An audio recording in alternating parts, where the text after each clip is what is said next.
тыңдайтын, одан рухани ләззат алып, оны былайша айтқанда таратып, халыққа өнер қылып шашып насихаттайтын осы бірден бір қазақ халқы ғой. Өйткені қазақ халқының тамырындағы мысалы әлгі өз табиғат салған кодтарда бұл күйлердің былайша айтқанда нелері, нәрлері жатыр дейсіз ғой негізі.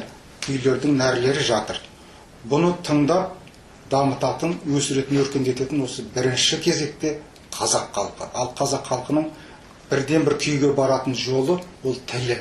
Егер қазақтың тілі арқылы қазақтың күйіне жақындайтын болса, онда күй өсіп өркендей береді. Егер қазақ тілін шорқақтатып, әлсіретіп азайтатын болса, ол күйге соншалықты көзқараспен қарайды. Сондықтан бұл жерде күй мәдениетін, тіл мәдениетін, саз мәдениетін, сөз мәдениетімен біріктіре қарау керек. Неғұрлым тіліміз өркендейтін болса, соғұрлым бұл өнер деген қазақтың рухының бір қанаты. Бір қанаты тіл болатын болса, келесі қанаты жаңағы өзінің сазы, музыкасы, өнері, күйі. Егер де біз қос қанатты дұрыстап қағатын мемлекет болсақ, онда біздің болашағымыз заңғыр деп айтуға болады. Сондықтан өкінішке орай қазіргі мысалы қазақ тілінің ақсап жатуына байланысты соншалықты пропорционалды түрде күй мәдениеті де ақсап жатыр деп айтуға болады. Насихат кемшін дейсіз ғой. Тек насихатқа байланысты емес, оны мысалы күнделікті телевизордан, радиодан бере беруге де болады. Бірақ жаңағы сол күйді тұтынатын тұтынушылар дайындау, мысалы қазақ мектебін дайындау, қазақ бала бақшаларын көбейту, мысалы сол тұрғыдан келгенде кішкене былай кемшін тұстар өте көп. Егер де алда жалда енді Құдайым қуат беріп, халқымыз, мемлекетіміз бәрі бір жұдырықтай жұмылып, осы қазақтың тілін, шалажансар тілін қазіргі әні міне былайша айтқанда ит жығыста жүрген тілді мәртебесін көтеріп, мемлекет тарапынан, халық тарапынан, екі тарапта мысалы қазақтың тілін көтеретін болсақ, оның мәдениеті де, тарихы да, өнері де бәрі де қоса көтеріледі. Күйімізде дамиды дейсіз ғой. Күйімізде бар.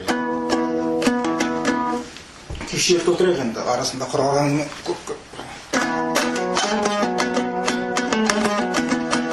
Енді жаңағы Нұрекеннің мен сізге Әлқиса деген күйін тартып берейін. Өйткені Шертпек үйлердің жаңағы қарап отырсаңыз, Әлқисада қағыс.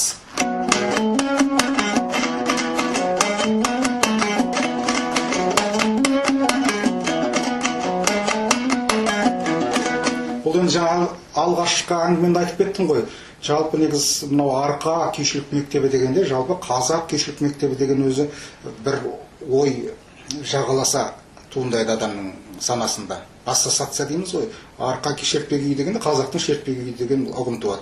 Өйткені осы арқаның Шертпек үйлерінің тамырлары жайылып Жетісуға да, Қаратауға да бәріне де кетіп жатыр. Оған тағы бір дәлел халыққа қырманы Нұрғиса Тілендиевтің жаңағы Әлқиса атты күйінде мынандай қағыс әдістер бар. Оны қайдан алды деп отырсаңыз, Әбікен Қасенов Қазақ филармониясында соғыстан кейін 50-ші жылдары қызмет еткен кезде, мысалы Нұрғиса Тілендиев ол кезде жас жігіт, өрімдей жас жігіт, биге қабілеті болып, би үйірмесіне қатысқан екен. Сонда жаңағында осындай шертіспен шертілетін, мысалы секіртпе күйлерін, сылқылдақ күйлерін тартқанда, жаңа кісі сол би үйірмесіне қатысып билеген екен. Содан жаңағы домбырасына құмартып, үйреніп тәсілдерін, сол енді қарасаңыз, арада 50 жыл өткеннен кейін жаңағы Әлқиса күйінде сол баяғы арқаның Шертпек элементтерін салып, соны дамытып отыр. Сондықтан бұл бір тұтас бір мектеп. Бұлай шартты түрде Жетісу деп, мысалы Шығыс өлкесінің күйлері деп шартты түрде бөлгенмен, ендігі кезекте бұлардың бәрін тұтастырып, қазақтың мысалы Шертпек үй деп қана мысалы қарауымыз керек. Сонда қарасаңыз, рухани, егер де біз бұл мектептерді сала-салаға мысалы бөлуді мақсат қылатын болсақ, онда сол мектептердің тыңдаушылары да сала-салаға бөліне береді. Егер де біз бұл мектептерді тұтастыру мақсатында жұмыс істесек, сол мектептің тыңдаушылары да тұтасып ұлт ұйыса береді. Сондықтан бұл жерде өнердің жалпы қоғамдық рөлі, әлеуметтік рөлі өте зор. Бұл енді екінің бірінің ермек емес, бұл саналы түрде, зиялы түрде мысалы насихаттап жүргізетін сала. Сондықтан өнер саласын меніңше өте білгір, өте көреген, өте данышпан адамдар басқарып, соны ұйымдастырғаны дұрыс болады. Жаңағы күйлердің бәрін енді қарасаңыз, тыңдаушылардың бәрін мысалы біріктіріп, бәрін бір арнаға тоғыстыруымыз керек. Сонда қазақ халқы күй өнерін бәрі бірдей қабылдап, бірдей тыңдап, бірде эстетикалық ләззат алады.